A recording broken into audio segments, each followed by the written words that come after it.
I would like to think that I'm a reasonably smart guy, but and you're all reasonably smart people. But do you ever just have one of those days when it's like, no, today I am a remedial human being. I would need help crossing the street. It's just, I don't know what the hell's the matter with me. I think I've been listening too much of the trial on TV or something. I don't know. I'm ODing on the news. Okay, here's the new Hughes rule, right? I'm going to give you amnesty for today, but from here on, you will not have a blank screen, okay? I've talked to a number of people who've talked about online, classes. And one of the things I keep hearing is, well, it's really alienating and there's no sense of connection. And more often than not, the people who say that have their screens blanked. Okay, so clean your room up, so that you don't, at least to the point where you don't embarrass yourself. I mean, I'm reasonably accommodating here. I've kind of begun my spring cleaning.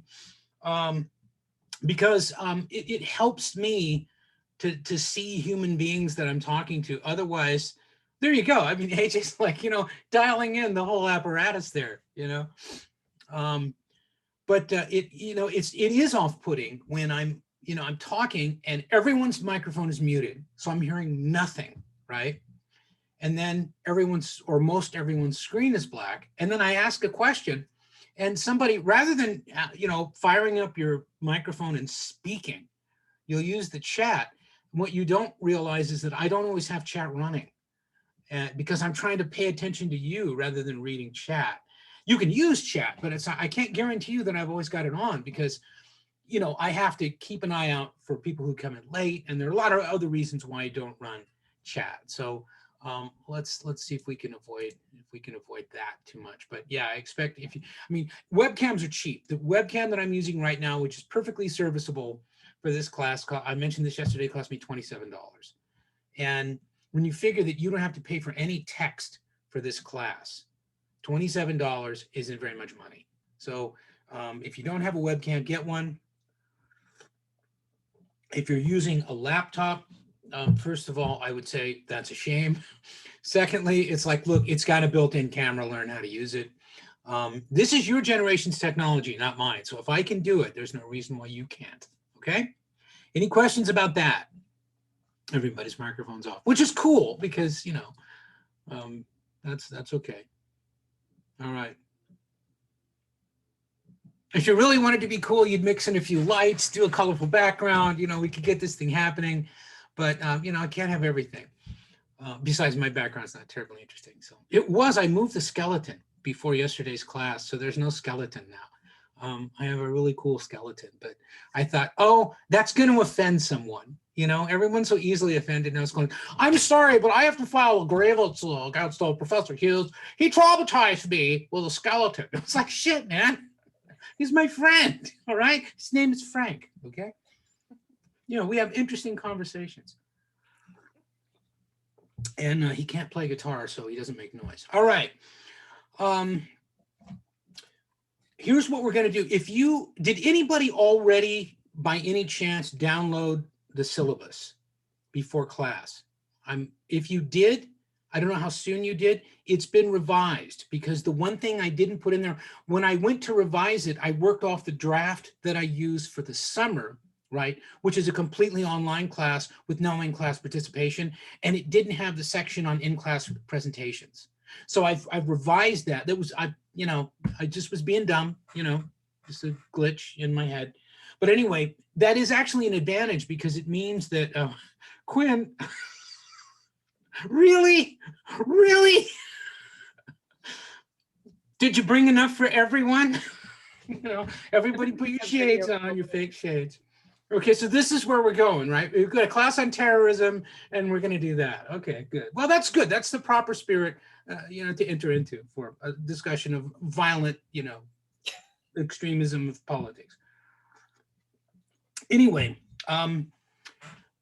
let me, some of you've had enough classes with me that you've kind of, okay, there's a pattern to all this. There are 5 modules, right? Sorry, wow. And for each module, there are assigned readings. And what you'll do is you have to do 2 presentations. That is a presentation from each of 2 modules, not 2 presentations in 1 module. Okay. In the modules where you present, you don't have to write the paper.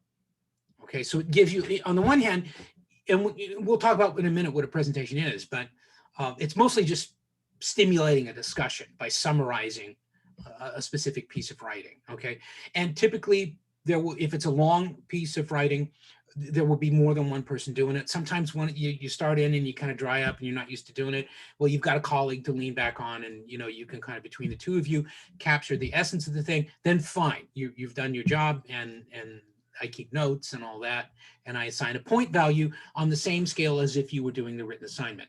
Are there any questions on that then? It's now in the syllabus, but I understand that it isn't. I don't know if any of your other instructors do that, where as an alternative to a written assignment, you lead a discussion in class. I have found that to be valuable. And I think too, that once students get over that initial anxiety of, oh, gee, I have to like speak like an adult in front of other people, and they get over that, then it's like, oh, this isn't that bad. And plus, that means that this, for the next 2 weeks, I don't have to write a paper, which, I mean, it is the 21st century, right? We're better talkers than we are writers, but not much. Okay, so one of the things we need to do today, and probably should do sooner rather than later, is to figure out, when we look at those first readings, okay, we need to assign people to present those. And we'll do that in just a second, but and I mean in just a second, because I don't want to forget that. What I want you to look at is if the reading is longer than about 12 pages, significant, like if it's 20 pages or more, I want 2 people presenting on it, just because no one anymore reads 20 pages. I just know you won't. There are too many things that go on and that distract you from reading, and I've just had to accept that. Okay, that's cool. Well, it's not cool, but it's the world in which we live today. Okay, but my sense of it is, if there are 2 people working on an assignment, okay, you can actually communicate with each other, all right? And often you can break the article up, like, okay, you take the first 10 pages, I'll take the last 10 pages, or you take this part of the article, I'll take that part of the article, and you can kind of iron that out before you come to class, okay? Am I making sense? Okay, now I don't want there to be a lot of anxiety about this. You aren't, it's there, you don't have to do a PowerPoint, and that should be like a crime against humanity anyway. But you don't have to do anything elaborate. It's just what you're trying to do is stimulate a discussion so that I don't have to. Then I can sit back a little bit and I can watch the class and watch the way you interact. And I can do the really crappy things, like figure out who's reading and who isn't. And you'll notice sometimes I'll mute my mic, or sometimes you'll hear me clatter away, and I apologize for that because I forget to mute. I'm making notes, okay? And so when it comes to the end of the class and I'm evaluating your grades, there's that kind of open, loose, subjective component of attendance and participation, okay? And I look back at the notes for each class session, okay? It's easier for me to do that from home because I can't really do that when I'm in class with you.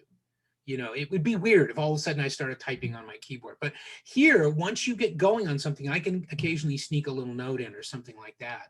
So I find that to be useful. This is a small class, a small number of people, and so we're gonna run it in a kind of seminar format where it won't work if it's just me lecturing and you staring blankly. Everyone needs to come prepared. Now, I don't expect that today, but I will expect that for next week. What that means is that you'll go to each of the readings for Module 1, okay? You'll open the document, and you will write a summary of notes, okay? This is what it's about. Okay, here's the title, here's the author or authors, so that we can acknowledge who contributes, right? Here's their essential thesis. Here's what they want us to learn. When you go to academic writing, my experience is that if you can decide, well, what is this person trying to teach me? Sometimes that, that's easier to do than say, how do I summarize 24 pages of, academic gibberish? You don't. It's no fun. But I figured out when I was in graduate school that if I could just get at what is this person or with these people, what am I supposed to learn from this? Because that's the whole point of doing this targeted research. The people are trying to teach you something. And so be able to identify that so that when you do either your written work or you do your in-class discussion, right? You're not just starting at the beginning of the thing and giving me a kind of a rote summary. We all presumably have looked at the material, and I promise you I have, okay? I think this is my, I don't know, 12th or 14th year of teaching this class, at least, okay? Now, I've changed a lot of these readings since I first started teaching it, but before I assign readings, I read them, okay? Because I have to think, I have to evaluate them on a couple of levels, right? I have to figure out, is there something here worth learning for the students? And is it presented in such a way that I could reasonably expect that they'd be able to make sense of it? This isn't graduate school after all. And so, you know, I've had to kind of dispense with some readings in this and other classes because there's a lot to them, but there's a lot of jargon, there's a lot of technical language, and you know, you're not in graduate school. Some of that, yes, you need to learn. It's good to develop a kind of what we refer to sometimes as a professional vocabulary, right? But if it's a lot of that, or you notice I don't use a lot of work that has heavy quantitative analysis, because even though you're not actually crunching the numbers, just trying to make sense of what people are trying to tell you with numbers is really difficult, even for those of you who did well in research. It's not easy to do. And a lot of you have not done that work. So I don't think that's reasonable for me to expect that you could do that. All right. It's not fair. So what we'll do there, the first module has essentially these 4 readings. The first one is an interesting piece because it's talking about just the problem of how you even define terrorism. Why do we need to define it? And what are the problems with defining terrorism? Okay. One person could do that. Okay. Conceivably. All right. It's 28 pages. So it might be better if 2 people do it, but one person could get the gist of that. All right. We can decide what you want to do. Remember, you can only do for credit 2 presentations. Now, if you want to present more than once, like maybe in quotes for extra credit, that's fine. But for that module, you'd still have to write your paper. You have to write a minimum, right, of 3 papers. You have to attempt them, okay? Because there are 5 modules, right? So 2 of them you're going to be presenting, presumably, right, for credit. And then 3 of them you're going to be writing, okay? So then what I do is, say we're doing the defining terrorism thing, and you've decided that you want to present that and you'd like someone to work with you.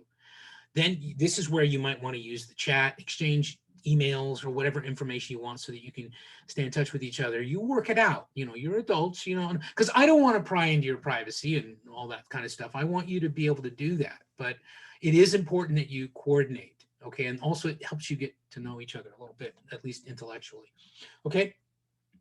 So when we came in, we'll do that in a second, Karen. Just because I don't want to. Yeah, really rip the band. It's not that bad, man. But you know, here we go. All right. So then, one of you might say, "Well, okay, I'm going to talk about. I'll take the first part, and what I'll do is talk about why it's important to define terrorism, and then kind of what the problems are, and then you take the second part. The second part is here are the elements we actually have to think about when we're defining terrorism, okay? And then you'd make some notes. One of the things that's required of every student for every module, without exception, as part of your grade, I will lower your grade on even a brilliantly written assignment or presentation, right? If you don't do this, okay? You'll notice when you look at the Moodle page, it'll say module 1 reading notes here, module 2 reading notes here. Now again, some of you have been in classes where I've done this, but some of you have not. What I'm doing there is, my experience is that when students write something down, it's easier for them to make sense of it, rather than just trying to read it and remember it. There are some neurological reasons for this. We know, for example, that when you try to explain something to someone, you learn really quickly what you don't understand, but you also reinforce what you do understand simply by trying to explain things. We figured that out in grad school, not knowing that, again, there's a neuroscience behind that. It has to do with the way our brains function. It's really interesting stuff, but it's beyond the scope of the current class. Anyway, writing those notes down compels you, first of all, to get into the material, to come to grips with it. You've got a week or more to do that, right? Actually, you've got really 2 weeks. Get in, look at the material, do what you would do if you were presenting, okay? What's the main idea that they're trying to teach? And in a few sentences, how do they go about trying to teach that idea? Do they use examples? What examples do they use? Do they use history? Do they use numbers? You know, what are they trying to teach me, and how are they going about teaching it? Then, to the extent that you feel comfortable doing it, respond to it. Just react to it as a consumer of information. You know, what do I learn from this? What questions does it raise in my own mind? Because when you're doing both your presentations and your written assignments, I do give credit when people ask interesting questions. In other words, after reading this, I'm left with this question. Because what that tells me is, hey, Bill, you know, I don't pretend to have mastered this thing, but I read it more than once, and I read it and understand enough that I can start asking questions about it, okay? Well, I don't expect you to master this material. I expect you to engage with it actively, but not to master it. So if you're asking good questions, that means, okay, I'm thinking about this. You're just telling me, I'm thinking about this. I just don't know, you know, I don't know, you know, you might want to address this in class because I can't make sense of this. Be honest about that. It doesn't mean that you're writing in some casual, you know, email quality voice or something like that. I expect good, solid academic writing and everything. Write your best. And it's best if you do not submit a rough draft, but a final draft. We've talked about that many times, okay? And so essentially the structure of the class is for every module, set number of readings, we decide who wants to present one, and we'll just go module by module. Don't work too far ahead, okay? And then usually in the first of the 2 meetings, we only meet once a week. I might give a brief overview of the subject matter of that module. I might try to establish a context. If I don't feel like it's necessary, I might just have us dive right in. And then I might wrap it up when everybody's done, okay? I like to switch it up a little bit in terms of how I do it, all right? Then people will do the presentations. As people are doing the presentations, don't tune out. Make notes, either in the form of like insights that makes you think about, or maybe it's like, oh, you know what, I didn't understand this when I was, you know, I have my notes open on the Moodle page, right? The ones that I've already started entering, right? And I'm taking notes that I'm adding, but I'm indicating this came from the presentation and our discussion. You're being able to track how you're learning. It's harder to explain than it is to do. Okay, most of this isn't just busy work, though. It's the kind of work that will take a C student and make them a B student. It really will. If you do this diligently and you apply yourself using these kinds of methods, you're going to gain a letter grade. On average, you are going to do that. It will not fail. For me, what that means is not the letter grade. It means I'm able to teach you more. I'm able to do more for you and be of more use to you if I can get you to engage with the material. All right, so far, any questions or comments, or anyone ready to drop the class? Yeah, AJ? So I always take notes on pen and paper, pencil and paper. Can I take a photo of that and upload, or do you want me just to retype it out? Because I can do that as well. It's not a super big deal. Well, think of it this way. Okay, that's a fair question. You know, I can't write longhand, and I can't think when I write longhand. I've been working at a keyboard since I was 15, and that was 412 years ago, okay? So for me, that's not an issue, but how many of you take notes longhand and then would have to transcribe them? Wow, see, that surprises me. These kids today and their pens and paper, you know, I just don't get it. Here, can't you like swing with the 21st century here? If you take notes, right, and then you retype them, you're essentially writing them twice. That is, you're thinking about them twice. Okay, you're going to have to make a decision about how to manage your time. I mean, if I see a scan that you've uploaded, okay, and I can read it, and it gives me an indication of, okay, yeah, I can read this and it makes sense, then that's probably okay. But see, my go-to would be, look, if you're keeping written notes, it's not really that hard to retype them. Sometimes you can even, depending on if you have access to a scanner, you can even get a scanner that sometimes will recognize writing. They're imperfect, and I know that, but you're going to have to decide that, because some of you have, like, you might not have the best handwriting in the world. If I have to struggle to read something, that means I can't read it. If I can't read it, it hasn't been done.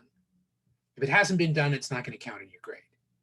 You know, I don't mean to sound hard ass. It's just, I can't evaluate what I can't make sense of. It's the same thing when I'm evaluating writing. If you write a paragraph and I'm like, go, no, I got nothing, then you got nothing. Okay. And this is why you don't want to submit a first draft. So, AJ, if it's legible, if it's accessible and legible, that's fine. It's not legible. I'll just retype them. Again, this is why I would never do that. I would have to type them, because, I mean, some of you have seen me in the classroom and it looks like I'm writing with my feet. It's awful. I write like a 2-year-old. It's pathetic. Really, there ought to be help for people like me, but there isn't. So I would suggest that you just type. All right. Any other questions on procedure or anything like that? Just, okay, how does the class work? What do you expect of us? All right. Before we assign the first readings, let me just give you this benediction, okay? This is a subject matter that can be challenging in a number of ways. Some of you know me well enough to know that I don't take myself very seriously at all, which I think, and that's why I sleep well. However, I take very seriously the work that I do, especially when I'm doing work like this.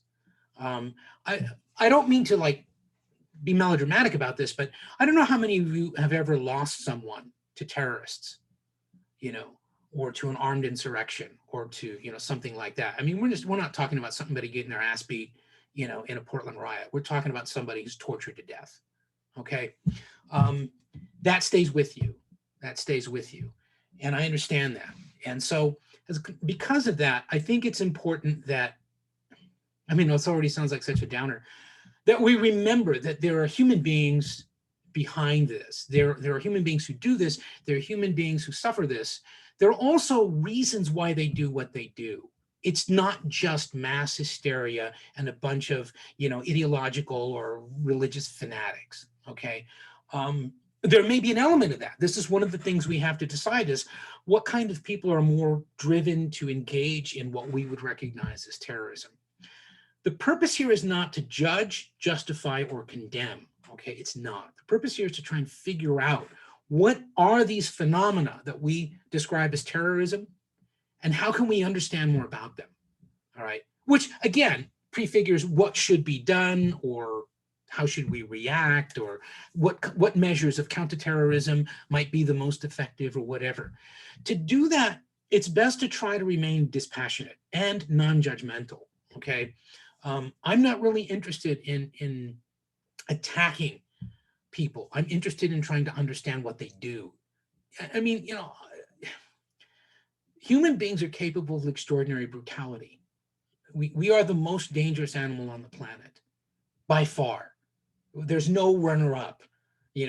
We sweep the board in terms of our capacity as predators, our capacity for really insidious violence and things like that. There's not another animal that comes close, okay? We have to acknowledge that about ourselves as a species, okay? But that's not to justify it. And so sometimes I've had people actually say, it sounds to me like you're justifying what these people are doing, when what I'm doing is explaining it. So let me be real clear, okay? So that you understand what I'm not doing. I'm not interested in justifying or condemning anything. That's not my job. It's not what I'm trained to do. I find it boring and tedious and painful to listen to, okay? there's too much judgmental nonsense going on right now. There are too many people trying to speak from on high and condescend to people in any number of ways, whether it's so-called cancel culture or whatever whatever you want to call it. All right, all the way up to things like, well, kill them all and let God sort them out. Okay, they're all levels of what I often refer to as sort of epistemic violence. It's like it comes up and your response to that is just to reject it violently in one way or another. That's not learning. That's rejection of learning. So my job is to try to teach you. I'm not trying to teach you to be terrorists, okay? But I'm also not trying to teach you to condemn terrorists, and I'm not trying to teach you to justify terrorists. Some of you are criminology, criminal justice majors. You need to understand this stuff. Otherwise, you're not going to be effective, all right? For those of you who are, internationally inclined political science majors, same thing. If you're going to go to graduate school or anything like that, it doesn't do you any good, either individually or as someone contributing to a seminar or ongoing research agenda or anything else. It doesn't do you any good to just fold your arms in judgment and just categorically say, these people are animals. It doesn't work. So let's try to avoid that. All the years that I've taught this, there have only been a few times where it has begun to get a little funky. I think most students do take the subject matter seriously, and that's fine. All right. Any questions on that? Does it make sense what I'm saying? Okay. Just to make sure that we preempt that. All right, then let me get something up here that I can take legible notes with. Let me do this. Sorry, I've got to move a few things around on my screen here right quickly, so that I can do this right. Okay, now what we're going to do is we'll just go through the assigned readings. And the first one, apologizing for the clatter in advance. Okay, the piece on defining terrorism, I think probably one person could do it. Two people, two sets of eyes and two brains on that might be a better idea. Do we have anybody who wants to do that? Okay, so AJ, you look hesitant. I can't tell because I can't see you that well. Okay, good. All right. Yes. Enthusiasm. Well done. Okay. Do you want to do that by yourself, or does anybody want to? You could do that by yourself. I'm confident that you could. It can be distilled down pretty easily. Let's leave that for one right now. Now, this piece on new terrorism is one that I think is probably kind of tailor-made for two people. And if you look at it, you'll see why. And I really apologize for the kind of funky copy. It's a little bit hard to read because of the way it was copied. What happens is there's an introduction begging the question, is new terrorism really new, right? Then there's a response that says, no, it's not new, okay? And that goes on for several pages. Then there's another response that says, yes, it is. So that seems to me to be crying out for representation and discussion by two people. So I think that one, we got to have two people. So who wants to do that? Old and new. It's not hard, it's pretty easy to get at. Those are fairly concise pieces. They're written for the general reader. Like a sharp upper division undergraduate student should have no trouble with that prose. Professor Hughes, I missed the boat. I'd like to jump on to defining terrorism with AJ, if that's okay. Okay, sure. Okay, we can do that. Okay, what about new terrorism? I'll do new terrorism. Who's the, okay. Okay, now again, you could do that yourself. Again, that argument can be broken down. Either the yes, it is, no, it isn't, can be summarized pretty easily. You could, in the way that AJ could have summarized pretty easily the one on defining terrorism. So if you want to do that by yourself, you can. For now, let's leave it. I just want to make sure that we don't have too much downtime here. Okay, now this next one is a little bit complex.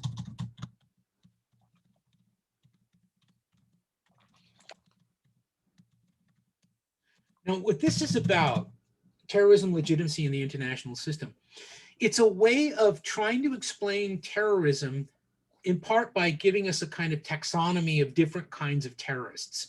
And the basic assumption here, and the nice thing about this piece, it has a very clear abstract.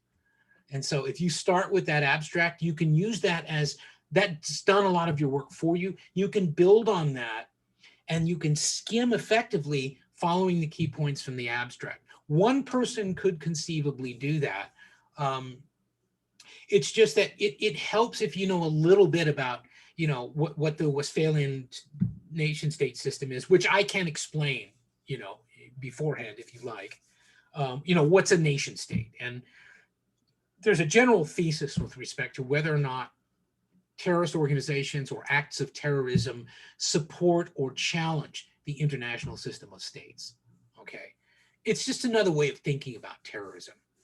We need somebody to do that. Am I going to have to pick somebody? This could be traumatic. Quinn, did you raise your hand or were you just like, no, don't pick anybody? I had a question. All right. Yeah, sure. How many like should we be doing throughout the whole term? Are we just going to be doing one, or are there going to be like 3 or 4 that we end up Okay, doing? now I have talked about that. You will be No, I know you were mortified. talking about it earlier, but then now I'm confused because For I feel like I credit, missed you. for credit, okay. Yeah. In other words, for credit meaning, okay, my credit's going to be my presentation. I don't have to write during that module. You can do that twice. Okay, that's what I thought you said, but then there are just so many more articles than people in the class. That's Right. where I was getting turned around because the ones that I was interested in are in like modules 3 and 4. So it's Okay. a lot further down the line than the early stuff. So that's Then why I I would was, say you, well, either what you might want to do is I am willing to give extra credit as well. I can't give you full credit for that assignment, right? You'd still have to write your written assignment. But like if you just focused your written assignment on what you presented, that would be fine. So, you know, and that goes for any module. In other words, just because if you present more than twice, and with the class as small as it is, we're probably going to have to do that. I can kind of combine what you do with presentation with what you do in your written work. Also, once you've presented something, it should be a lot easier to write about it. So Okay. that can be our kind of house rule that if you present beyond the 2 times you present, all you have to do is write about what you presented on. You're not responsible for any of the other readings for that module. I can do that one then that you, unless Puma, unless you want to do it. No. Okay. I just had a question. Okay, well, let me get Quinn down for that. Okay, I'll answer your question and then we've got one more. Okay, I'll also do the next one. I'll do the terrorism and poverty. Oh, But- okay. Was that your question or is that No, an no, no. assertion? My question was, okay, so I was also confused like Quinn. So now we have to take notes. So even if we present, we have to take notes on all. So there's 4. So we take notes on all 4? Yep. Okay, that's all. And Let then me yeah, remind you of something lest you forget, okay? This is an institution that is centuries old. And for at least the last 2 centuries, a standard part of university education is being exposed to written material, spoken, orated lectures, and taking notes on all of that material, and then being asked questions about it. Okay, so I'm not actually asking you to do any more than you should be doing in an upper division class. If you think about it, what I'm trying to do is make sure that you're getting credit for everything you do, but also that it's visible to me. Because one of the things that I have found compelling, I'm actually creating a data set of people's notes and comparing that in terms of the substance of their notes and then how well they do on the materials. And the preliminary analysis of that is really striking. The people who write comprehensive notes are kicking the class's ass. They're really doing well. The people who don't do the notes are getting C's and below.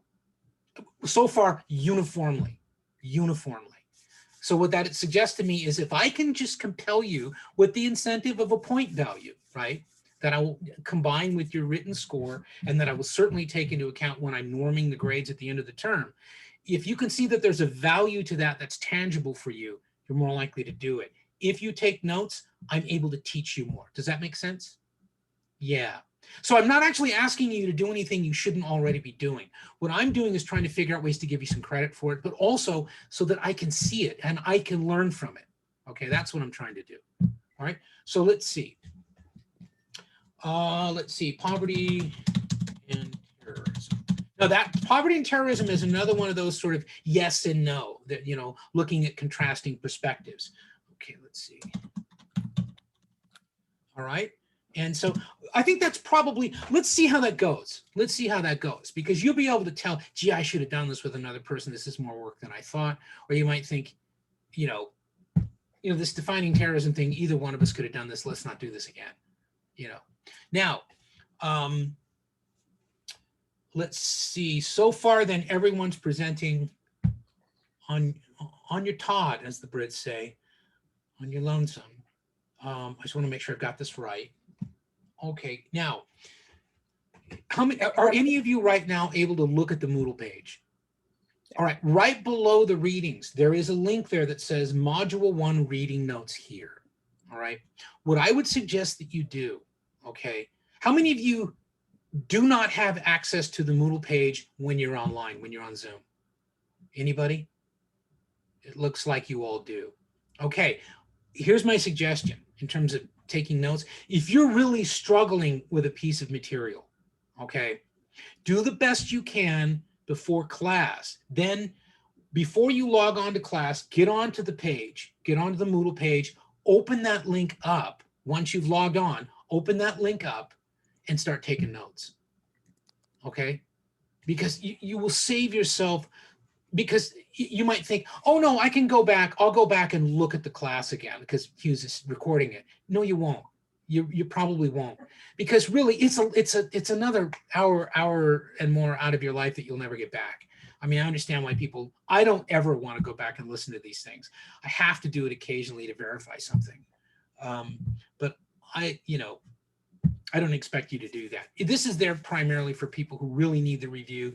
You had a day where you were ill or something like that, and you just can't do it. Okay. But anyway, that's what I would recommend that you do. And then that gives you basic notes from the presentations. And then you can go back to the material, because you should have a better understanding. It should make more sense to you. You can flesh those notes out a little bit. All right. If you don't do the notes, I will deduct points from your paper or your presentation, either one. Now, what I'm going to do, though, is the link for notes is going to remain open until after the written assignments are turned in. Then I'll shut it off. Okay, so you won't have access. You won't need it anymore after that, because that module will be over. And also, I mean, if you're worried about keeping an aggregate set of notes, cut and paste them, stick them in a Word doc or something like that, and keep them in a separate file. The reason why I shut them off is because that's the deadline beyond which I go in and I evaluate them. And I put those in a spreadsheet. Okay, any questions on that? All right, I think then that we are pretty much ready to get ready. There is a little, like part of a sample essay. I got to write a better one than that. I don't know why, but it's from my media class, and it's a little bit uninspiring. But if you're curious about the format, or citing sources or things like that, if you don't cite sources, I don't care if the readings are assigned or not. If you don't use a proper format of some kind to cite sources, particularly to including page numbers, if you don't do that, that's plagiarism. Okay, there's no exception. That is plagiarism. Now, this is being recorded, and I'm telling you, if you don't cite sources, you have plagiarized. Please don't do that, okay? Because if you do that, then I have to decide whether or not to accept for credit the work that you've done. I also have to decide whether or not to file a CARES report and have that, litigated, which I don't want to do. I think most of the time when students plagiarize, they don't realize they've plagiarized. They don't know what the rules of the road are. I'm not stupid, and I do catch it.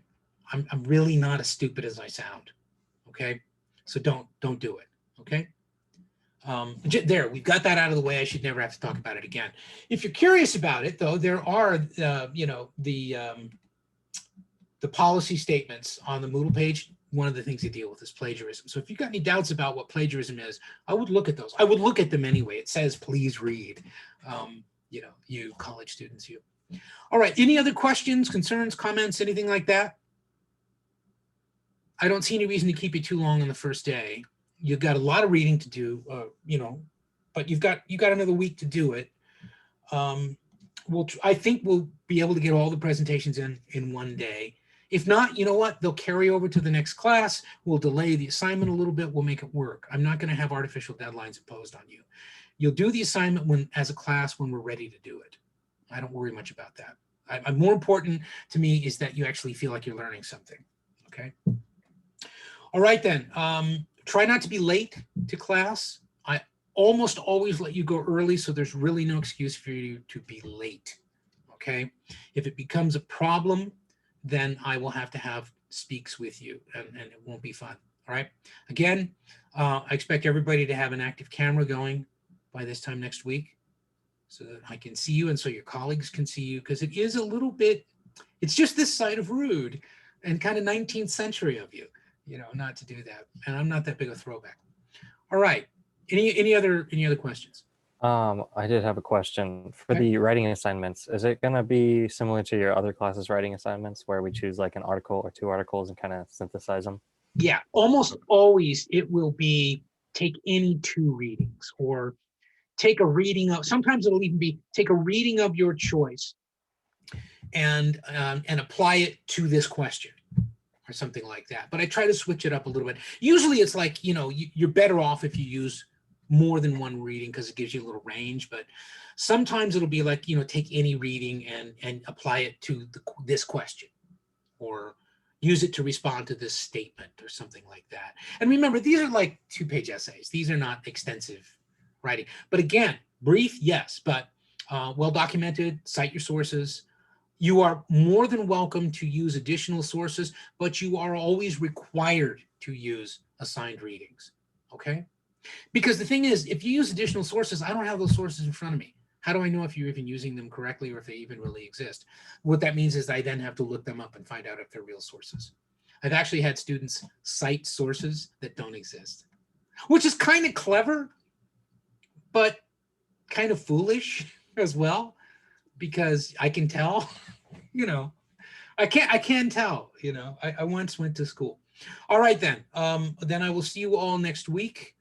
And I don't think there's anything else to do. It's going to take me a few minutes to process the video and everything, but certainly by later on today, this will be up on the Moodle page. If for some reason you need to look at it or somebody's adding the class late, they can catch up on it. All right. So I will see you next week. So you do have me down for definition of terrorism, right? Because you Yes. said everyone's doing it solo. Well, no, except for that. Okay. All right, Everybody else. Thank you. Okay.